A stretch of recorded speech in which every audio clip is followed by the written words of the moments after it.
Emmett was born the 25th of July, 1941. And it was a very difficult birth. He was a breech baby, and they had to get him turned around and so forth and so on, which caused a whole lot of misery and pain. He was the happiest baby in the world. It looked like he said, "Free at last, I'm here, I'm free." And nothing fazed him. By that I mean you didn't have to hold him and rock him and pet him. If you gave him that bottle or made sure he was dry, you could put him in his bed and he would lie there and kick and coo and for hours. As he grew up, it was more like we were sisters and brothers almost, because my mother raised him while I went to work.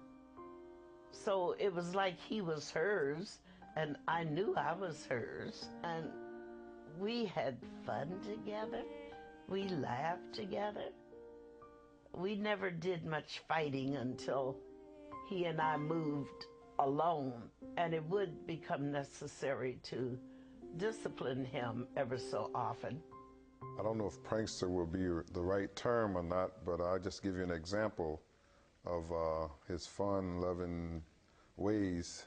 Once we were in Chicago with him, and we were walking down 63rd Street in St. Lawrence, and he yelled out, "Here are my two big cousins from the suburbs. Nobody can beat them up." So we grabbed them up and shut him up right quick. So that was fun to him, but it wasn't so funny to us at the time. Emmett was mischievous. He liked to play, and he had no sense of danger. Everything was funny to him. And he shot some firecrackers within the city limit, which was a no-no. He didn't do things like that, but to him, that was funny. He was a very nice, intelligent young man. I call him a young man because he was at that age, you know. He was very intelligent, he was sweet, and he was lovely. He was very good in art, and he was very good in science. I don't know, he seemed to unravel that science like nobody's business. He was very good in spelling, too.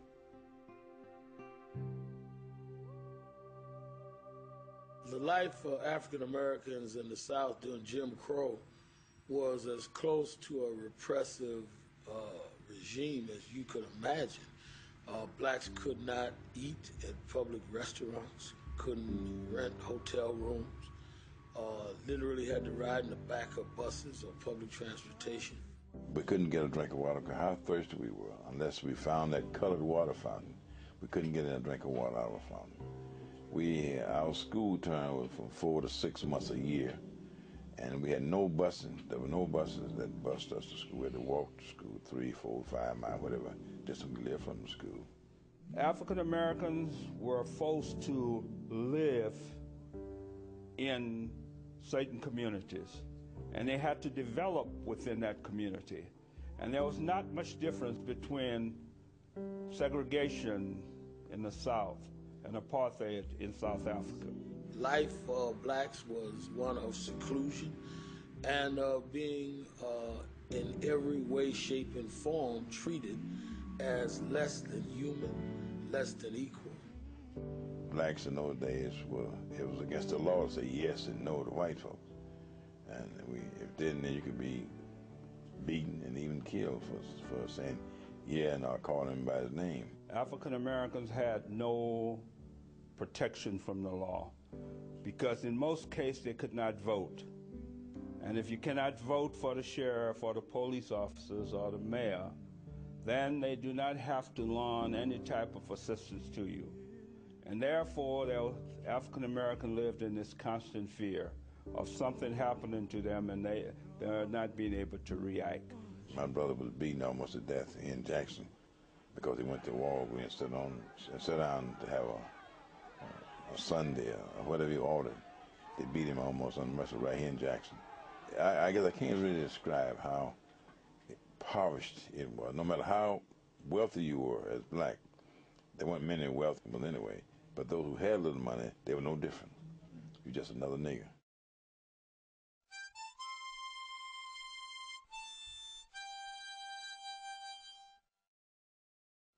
My grandfather came to Chicago in 1955 to a funeral, and my mother and them allowed me to go back with him for vacation.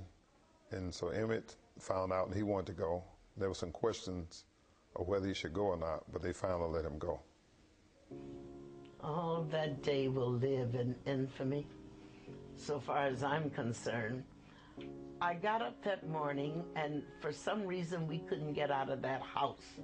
We were supposed to meet Moses down at 12th Street Station. We could hear the whistle blowing as we got to the steps. He tore up the steps. I said, wait a minute. I said, you didn't kiss me goodbye. Where are you going? How do I know I'll ever see you again? And he said, oh, Mama, he really scolded me. And I wondered why I said a dumb thing like that. But he turned around, came back, he gave me the kiss, and then he gave me his watch. He said, here, take this watch. I won't need it where I'm going. And I said, okay, I'll wear it. And I put it on. And I said, what about your ring? Because I'd given him his daddy's ring. First time. He said, well, I'm going to show this off to the fellows. They always kind of prep you for going to Mississippi, made you very aware of what could happen and what the South was like. And so I was very much aware of what could happen while we were in Mississippi. And I don't know if Emmett was told or not.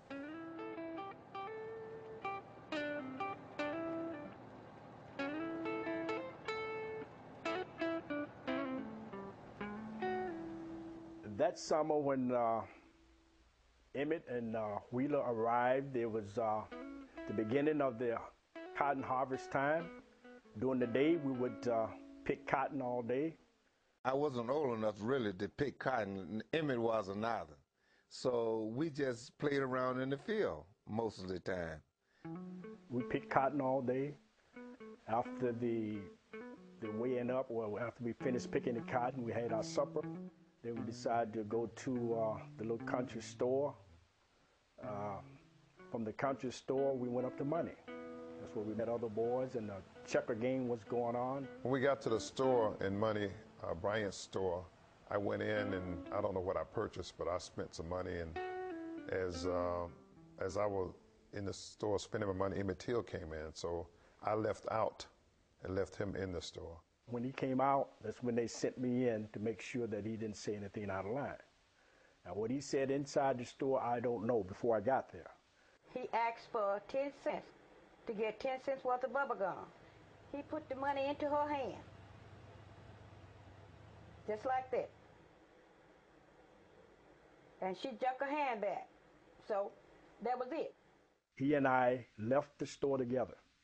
We didn't have any conversation with Mrs. Bryant. We left together. She came out of the store and went to her car, which was parked on the north side of the store. And as she was going to her car, that's when Emmett whistled at her, the famous wolf whistle.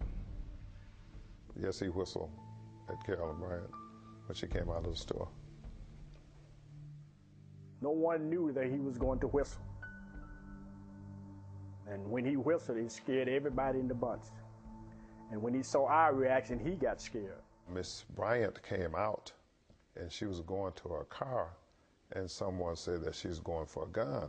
We all panicked, including Emmett. We jumped in the car, and when we got in the car just wasn't moving fast enough. And we sped down the gravel road, and we looked behind us, and there's a car behind us. So we thinking that they're after us. So we pick up some speed, pull to the side of the road, and jump out of the car, and we ran down through the cotton field. And as we ran through the cotton field, the cotton bolls were kind of green, they were hitting our legs, and some of us fell over each other, and the car went right on by. So we said, well,